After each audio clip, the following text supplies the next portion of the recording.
और मुझे ये बताएं इसमें मेरे अखराजात क्या आ जाएंगे एक दफा चाइना जाने पे?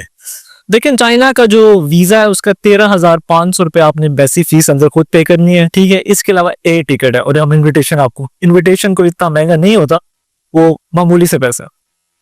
बिल्कुल ठीक। तो एयर टिकट कितने की, यानी मेरा टोटल एक्सपेंस क्या है? मजे की बात है कि यहाँ पे जो इस मार्केट में पाकिस्तान की, कोई लोग कहते हैं जी 2 लाख रुपए का वीजा है, कोई कहते हैं 1,19,000 तो मैंने सुना हुआ था। ये तो पता नहीं आपने कितने सुना है, कोई कहते हैं 2 लाख है, कोई कहते हैं 3 लाख है, 2.5 लाख है। लेकिन हम सबको ये बता रहे हैं कि जो वीजा है आपका किस पे स्टैंप होता है, वो होता है इनविटेशन लेटर पे। हम आपको ऑफिशियल कैंटन फेयर का इनविटेशन लेटर बार कोड वाला मंगवा के देंगे जिस पे वीजा मिलता है।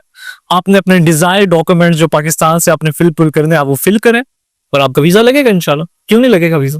तक लगे ना मेरा ना लगे, बड़ा ड्रामा बढ़ गया। नहीं, कुछ भी नहीं सर, ऐसा ये लोगों के साथ लोग स्कैम करते हैं जी, डन बेस करा लें, हमसे ये करा लें, बस ज्यादा पैसे दे। चले खैर, ये तो बातें अल्लाह करे इसी तरह साबित हो जिस तरह आप कह रहे हैं।